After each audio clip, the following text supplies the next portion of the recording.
When you think of dementia, what is the first thought that comes to mind? It can be, it's scary, something I would never want to experience. Some thoughts shared are the fact that people think all bets are off. I have a family history. There's nothing I can do but wait and hope. And oh well, me personally, I am a lot like my dad, and he had Alzheimer's. So what does that mean for me personally? I have some good news to share today, and while there are no guarantees, I can offer that there are some things we can do to lower our risk. As a clinical SLP, I've provided cognitive therapy to literally hundreds of patients with dementia-related diseases. I saw firsthand that cognitive exercises completed on a regular basis revealed positive results for patients with mild cognitive impairment, also known as MCI. If we are more intentional about taking care of our brain, we have the opportunity to build a stronger infrastructure and increase our chances of warding off this awful disease. A disease that I think you will agree is not only scary and changes your life, but changes the lives of the loved ones around you. Welcome back to Beyond the Glass Slipper. I am Cindy, and this episode is part of our Conversations with Cindy series. My goal today is to share 4 things with you, and I hope that you will take them with you today. The first thing is that your brain is far more adaptable than many of us were ever taught to believe. With some intentional action and perhaps a little TLC thrown in, I think this is how we can care for our brain. I am super excited that I have this opportunity to share all of this with you.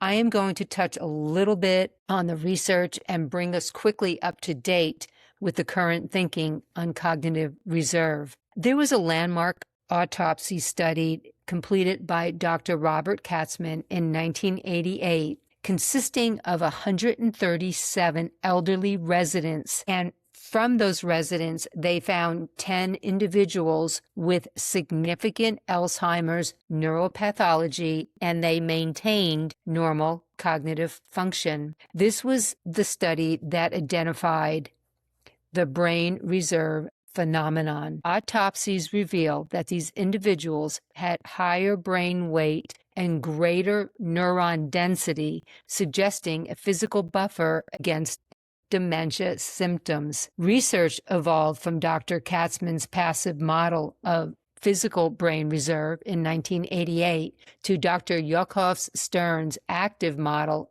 of cognitive reserve. Later lifestyle studies proved that individuals can actively build their reserve across their lifespan through continuous mental stimulation, social connection, and physical activity. In parallel, pioneering research by Dr. Barbara Sherwin demonstrated that sex hormones such as estrogen also act as important neural regulators. Changes in estrogen levels can affect verbal, memory, and other aspects of cognitive functioning. And finally, the modern movement.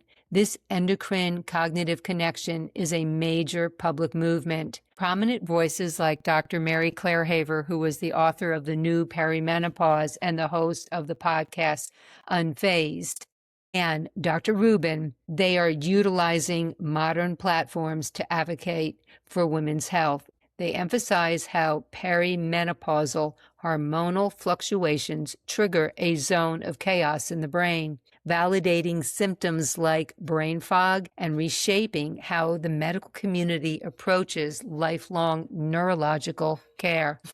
I wanted to mention the work by Dr. Sherwin, Rubin, and Haver, but I will not elaborate on this in this episode. However, there is some discussion in both episodes 6 and 12, and this topic is planned for a future episode. So those are the research findings, but I want to take a closer look and use the visualization of a large city to illustrate cognitive reserve. Think of your brain like a major city. Okay, get a picture of it in your mind, whatever this major city may look like to you. Okay, so Dr. Katzman's early research showed us the highway itself, the physical brain structure. When Alzheimer's disease hits, It's like a massive traffic jam caused by amyloid plaques blocking the main road. Now, imagine two women driving towards the city. The first woman only knows the one main highway. When it's blocked, she's completely stuck. She can't find a way around. But the second woman has spent her life building cognitive reserve as related to Dr. Stern's research. Through constant learning, lifestyle habits, and staying active, she has built dozens of back roads, if you will, and she's able to get around the detours, even though the main highway is blocked by the same exact traffic jam. She takes the side roads and gets exactly where she needs to go. That illustrates cognitive reserve in action. Same closed road, same biomarker scans, two completely different outcomes. Two women leading to completely different lives. This accurately illustrates cognitive reserve. It is not slowly by accident of birth, and it is not built by sitting passively. A positive blood test or a mild cognitive impairment diagnosis is not a closed city. It is a closed highway. Cognitive reserve is the sum of how many alternative pathways you have intentionally built, proving that even when pathology shows up, you still hold the steering wheel. So let me ask you, how many alternative roads are you building today? From this illustration, we can visualize that cognitive reserve is the brain's ability to improvise and find alternative neural pathways to complete tasks when certain areas are damaged or working less efficiently. And higher cognitive reserve delays the onset of functional symptoms and helps to preserve a higher quality of life for much longer. Neuroplasticity is the brain's remarkable ability to make this happen and allows us to change and adapt throughout life. Brain maintenance refers to caring for the health of the brain, and additional evidence from the National Institute on Aging, the Alzheimer's Association, and the 2024 Lancet Commission and major trials throughout the United States and specifically in Finland all point in the same direction. Managing blood pressure, staying physically active, and deliberately learning something new are tied to a meaningfully lower risk of decline. In one study, older adults practicing several of these habits together had a 60% lower risk of Alzheimer's than those practicing almost none. And in a 20-year follow-up published just this year, older adults trained in a specific thinking skill were less likely to be diagnosed with dementia decades later. The longest window any study like it has ever shown. This is not folklore, this is data. One of the things I appreciate most about good science is that it is comfortable saying, we do not know yet. We do not have a scan that reads out exactly how much reserve someone has, and we do not fully know how much of it can still be built later in life versus how much was set early on. This science is being honest. There was a patient on my caseload. She comes to mind frequently. I think she is a real example of a person with cognitive reserve. She was an editor for a top fashion magazine in New York City. She's bright, she's curious, and engaged with life. She learned she had amyloid plaques and tau tangles. She was in a clinical trial when I started to see her in therapy, which was a year after her involvement with the study. With no signs of improvement in her pathology, she was discharged from the study. She became, understandably so focused on the diagnosis. I gently reminded her over and over to spend more time focused on how well she was functioning in everyday life. She and her husband continued traveling the world. She remained socially engaged, used her trained compensatory strategies, completed the cognitive exercises both with me and outside of the therapy setting, and overall, she embraced life. Today, which is about 3 years later, I occasionally see her travels on social media. Every photograph she posts reminds me that a diagnosis never tells the whole story. What does the research continue to support right now? It continues to support the importance of education, continuing to learn, staying active, and socially engaged all matter. Providing yourself with cognitive stimulation and leading a healthy lifestyle. But on the other hand, it would be irresponsible for me to tell you that any of these are guarantees. They are opportunities. The research does not tell us that puzzles prevent dementia. It doesn't promise anything other than hope and potential benefits of being intentional about your brain health. So many of my patients taught me so many things.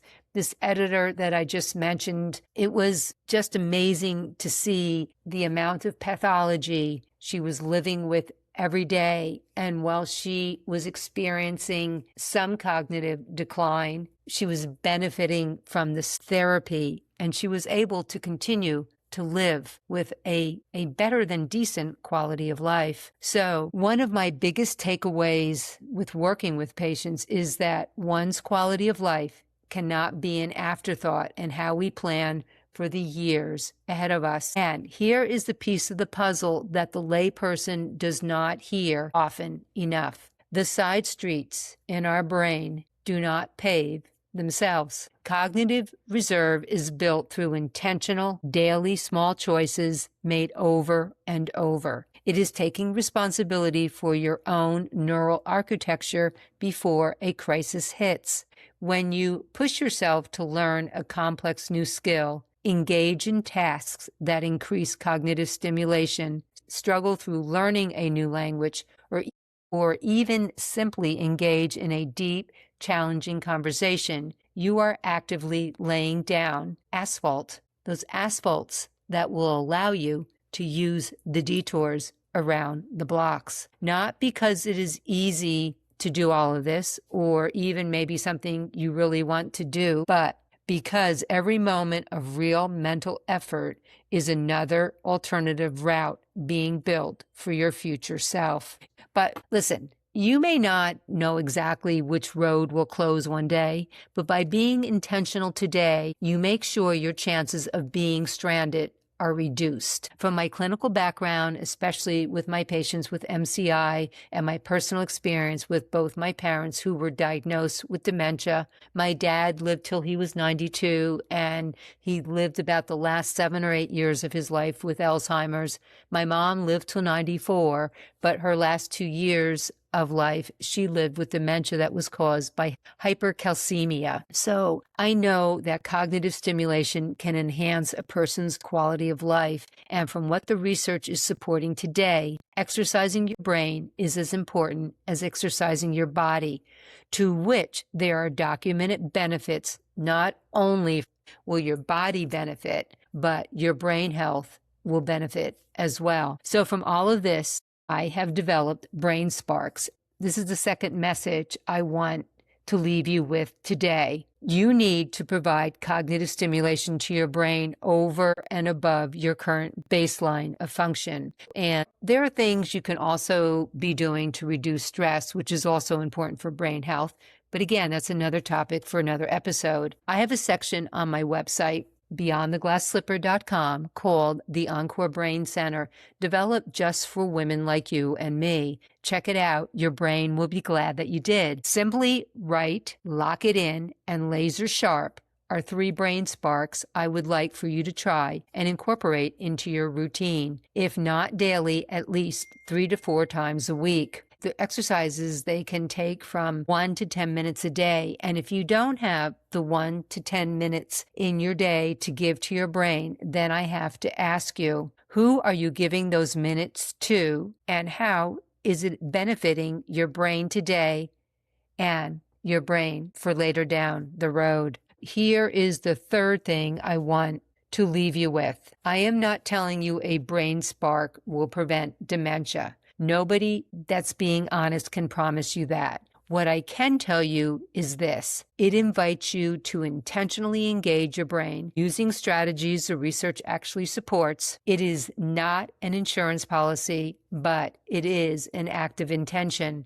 Because if we want our encore years to be our best ones yet, we cannot simply hope our way there. We have to be intentional about it. Thinking back on the city brain analogy, the road being closed does not mean the trip is over. So the message is simple. Shift the focus away from the damage if you happen to be experiencing some cognitive changes or have an MCI diagnosis, and put the focus on the detours we can avoid by building new pathways every single day. If you are experiencing some cognitive changes and have not discussed this with your healthcare provider, please make this appointment and this discussion a priority. Which brings me to the fourth thing I want you to remember today. Hope lives where science and action meet. Science gives us knowledge. Action gives us agency. Hope lives in the space where the two meet. As mentioned earlier, you can find the Brain Sparks, the 3 that I mentioned, in the Encore Brain Center. I also hope you join the Encore Women's Circle. Both of these can be found on my website. Thank you for spending this time with me. If this resonated with you, please let me know. If you have a friend who may benefit, please do all of us a favor and pass the link to this episode on. I would love to hear from you, so please feel free to email me your questions, comments, and if you have a story to tell, I have a feeling my audience would love to hear it. You can always reach me at beyondtheglassslipper55@gmail.com. I appreciate you. Please share generously, and as always, remember to be curious.